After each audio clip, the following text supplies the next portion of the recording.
What's up, good people? Listen, it's me again, Miss Turner, your parent and family engagement liaison here at Churchland High School, home of the truckers. Today, I am excited because today I wanted to take a different approach as it pertains to Trucker Connect. I know a lot of the videos are geared towards parents or families as a whole, but today I wanted to have a student's perspective of what's going on during this time. And so today, our special guest is Mr. Miles Hunt. He is the student representative for Portsmouth Public School Board, and he is here to speak with us. We'll have a series of questions, and it's just a dialogue that's going to go on today. So I don't want to take and botch in any kind of way what it is that he does as he serves on the school board. So I'm just going to go ahead and let him introduce himself. Well, thank you for having me, Ms. Turner. Like she said, my name is Miles Hunt. I'm the student representative to the Portsmouth City School Board. In that role, I represent the over 14,000 students enrolled in Portsmouth Public Schools, represent all of their views and address their concerns that they may have, especially this school year. So I just listen to the students. I report back to the board. This month, I have a lot of events going on that I've partaken in. And so that's really the gist of my role. That is so awesome. I applaud you for your leadership and your willingness to serve the students of Portsmouth Public Schools. I think it's important for us to understand that in order for a school to be forward-thinking, to be empathic, to take and build up the next generation, we have got to hear from the voice of the next generation. And so with that being said, not waiting till later, but now, Right. What are your feelings towards this new adjustment of learning? Like, how are you dealing, or the voice of the students during this time? Right. Well, personally, virtual learning works for me. Mhm. Now, for everyone, it's not the best option. I mean, we had a school board meeting on the 8th, and immediately after the hearing ended, I heard from a student who said that they want to be back in school. And so it really depends on who you are. If you need to be, if you're that type of person who needs to be with other students, who needs that face-to-face interaction, who needs that support and love from teachers, from faculty, and from your peers. But like I said, as for me, it's going pretty smoothly. And I'd also like to see virtual learning be something that could be perhaps a permanent option for some going forward into the next school years. Okay, perfect. So I keep hearing you say that it works for you. So if you had an opportunity to give advice to another student or to give advice to another parent, what are some things that are working for you that they may be able to adapt in their virtual learning? That's a good question. Well, really just have to be set on a schedule. I know that, of course, since virtual learning, our times have been pushed back for high school, but you have to be set on a schedule. You have to take it seriously. You need to be focused. Really just make sure that you're present. Okay. That's the most important thing. Make sure you're present, that you're listening, and that you're there, because really virtual learning and being apart and away from school and out of school can cause issues for some students. And that's really a main concern of mine and of many people. And so really you have to be set to a schedule. You have to take it seriously. You have to really just kind of push yourself, because there's really no one there to push you, outside of family but yourself. And that's all I can really say. Okay. And so just making sure that you're, as you stated, present and participating. And for me, I realized that, in all things, we have to look for the good. And so this time hit us like a ton of bricks out of nowhere. And so that was back in March.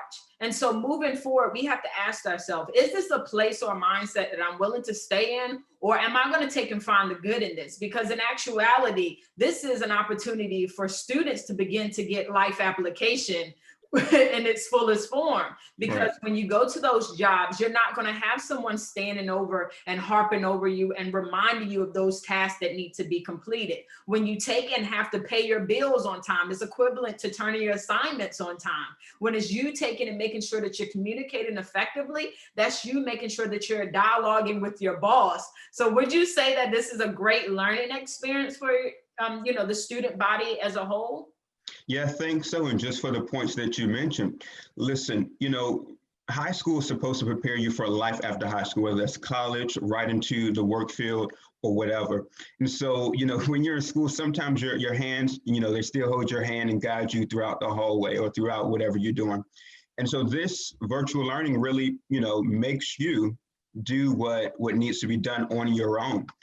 Because like Ms. Turner said, after high school, there's not going to be, a Mr. Malachi or, a Miss Turner to be there to really guide you and push you and give you, what to do every day or be there for you every day, in person. So we really have to take this seriously. We really have to understand how this is going to affect your future, because virtual learning for those who do go to college, it probably will be a permanent thing. And those who go right into the workforce, you're going to have to be prepared to be on your own and to really do your best with what you have, so far. And so it really is a great, step stool for the future. Okay, well, I appreciate that feedback because, as one of the employees at Portsmouth Public School, my biggest concern is the well-being beyond just the academic setting, but that mental health component as well. Because for some students, an outlet was for them to go to school. So now they're forced to stay in an environment that may be challenging or may not be supportive, because the actuality is every kid doesn't have that ideal household, but it doesn't mean that the opportunity is not possible for them. Yeah, they may have to do it differently. Yeah, they may have to work harder, but on the end, that's life. You know what I'm saying? Everybody can always have situations that come at them. And so our ability to bounce back in kids, and you're a young adult almost reaching up there, but one of the greatest gifts that you all have is that your ability to bounce back, that resilience. Right. And when you think about being an infant or being a toddler, we didn't know how to walk, talk, we couldn't feed ourselves or do anything, but in our minds, we had that end result of what we wanted to achieve, and nothing could stop us. We would, my daughter has said, Mommy, no, I got it. And I'm ready to come in and do the things for her. And so as a parent, I understand the gift that you all have. And so I guess my next question for you is, as parents are listening to this, what is some advice that you would give them, things that you would want them to know as it pertains to the student body of what it is that is needed of them? I think the first thing is really to check on the mental, like you said, regarding mental health. There should be really no reason whatsoever why I should, wake up and see that a 17-year-old has been shot and killed in Portsmouth, or anywhere for that matter. So the main thing for me is really check on your children, on their mental state. How are they doing? Don't just ask them how was school, but how are they doing beyond that? I mean, the mental aspect is an important one, because nowadays there's a lot more issues that the youth are facing than probably they faced before. So check on the mental, make sure that they're still, focusing on school, make sure that they're actually in school and in class and doing what's asked of them. We also need to make sure that you encourage your students to, as you always say that when your students leave their home, that they're a representation of the home. And now they don't have to leave the home, but they still need to be a representation. So that's another piece that you need to make sure that whether they're on a computer, whether they're in person, that you're presentable, that you're respectful, you're responsible, and you're really representing your household how you would want to be represented if somebody had to represent you. Well, that's a good point, because I realized during all of this, it was the students' households coming to the school, but now the school is in the household. And so, for most families, it may be, this is my house, I'm going to do what I want to do, but it's being able to make those adjustments and those accommodations, making sure that, as you stated, when communicating with those teachers or participating in those classrooms, it's respectful and it's responsible. And so in moving forward with your position on the school board, what made you desire to be in that particular position? And on a day-to-day basis, what does that look like? That's a good question. So this position started in 2015, and I knew of it since then. And so really just the aspect of representing someone other than myself is what really pushed me to go for this position. Of course, I've been in positions before, but this one I represent a lot more people than I have ever before. So my day-to-day, well, now that we're in a virtual environment, it's not really a lot, but I do, of course, I'm on social media.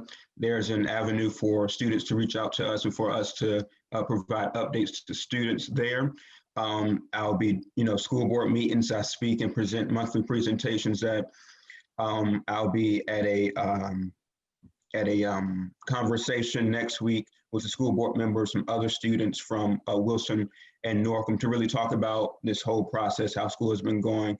But really the most important thing that I want to get out of this and what I want to be my day-to-day is to hear from students, anybody really. And so, of course, my social media is out there from our, official page, which is at PPS Student Rep on Twitter, Facebook, and Instagram. And I want to hear from you every day, really every day. If you're watching a school board meeting and you want to tell me something as soon as the meeting ends at 9:30, let me know then. During school, whenever. I just really want to hear from students. And right now, that's a hard time to do that because usually in the past, we have focus groups where we could just go into one particular school. We have students already ready and there for us to talk about whatever needs to be spoken. Okay, understood. And so the charge is to the students of Portsmouth Public Schools. Just because we are virtual does not mean the approach is impossible. And I applaud you because you stepped up to the place of leadership. And that's the key opportunity of growth during this virtual time, is to lead. And in order to be able to lead others, you must first be able to lead yourself. And so I challenge the students as well as the parents that if you have to go ahead and start a Zoom meeting where you all meet monthly to discuss what's going on in your student body or within your school culture, and then report back to Mr. Hunt, then you're able to do those things and be in charge or either take control or make a difference within your school body. As I stated, that just because we're virtual, this cannot be an excuse. Who knows what's going on or going to happen in the future? And so now understanding that emails, it's a part of life now, Right. Being able to log on to portals, it's a part of life. And so this is nothing different from what we have been experiencing. I think the biggest adjustment is now we have no other choice. And so as a student representative, what would you say to those students or the lasting words of advice for that student that may be logging on, not participating in assignments and completing them, for that student that may feel overwhelmed because of this being a new way of learning, or for that student that desires to be in a position such as yourself? What are the words that you would have for them? Well, for the students that are overwhelmed, I think the first thing is to breathe and put yourself first. I mean, in this type of environment, you're going to have to put yourself first because you need to make sure that you even have the mental capacity, the time to even go forward with what you're doing. And so even though virtual, back in March, wasn't really a requirement, now it's a requirement. And so we need to make sure that we really have the wherewithal to do what's necessary and what's required of us. For those who are looking to serve in any leadership position up to and including mine, really represent and be a model in your school, whether you're in school or here on virtual learning. Be a model and be there to support other people, to lift them up, to encourage them, so that they can go forward. It's important that the person with the best education or the person with the best mindset, the best mental health, is looked to and listened to just as the person who isn't quite all the way there as it comes to education and their success. We need to make sure that everybody is included so that everybody can know that they really have a voice, that they have a future, that they have a promise that they can live up to and a dream that they can achieve. Wow. They did an amazing selection as they've selected you to represent the student body here in the Portsmouth Public School System. So I really thank you for your time. This was an opportunity of insight. As I stated, in a lot of cases, we think we know what our students are in need of, but how many times do we take the time to ask them? How many times do we give them the voice to be able to speak on their behalf or the student bodies? How many times do we just take and listen? And so I thank you, Mr. Hunt, for just being present today. And in closing, is there anything else that you want to let us know of, any upcoming events or any advice or anything to the parents or the families of Portsmouth Public Schools? Yes. again, make sure that you're present. That's really the most important piece and really the main thing that you should take out of this. As students, as parents, as family members, as guardians, make sure that you're present for your student and for really your families, because this is a time really where it requires everyone to be together. There's no time to be apart, no time to be on the opposite side. We must come together so that we all can achieve, so that we all can succeed, excuse me. And so that's my advice for everybody that's listening, everybody that's paying attention. And again, as I said earlier, make sure that you reach out to me, whenever and however, so that I can make sure that I'm reporting to the board what your concerns really are. Oh, perfect. Well, I thank you so much. Round of applause. Woo! Excellent representative. And a little side plug, he is a trucker. No, that's a train. Yes, ma'am. Oh, yeah. There we go. Right. Be able to make that our official. But I thank you so much for just being present today and just for being the voice of the youth. We cannot wait until tomorrow to take the time to listen. We have got to start listening today in order to build for a better tomorrow. Right. So I just applaud you and just wish you the best of luck as we're moving forward with this virtual learning. As he has stated, be sure to reach out to him. If you have any questions, comments, concern, you have the ears here to listen, as well as the voice to relay to those individuals that you may not have direct access to or may not have the time to be present at. And so make sure that you're utilizing this service. As always, grace and peace.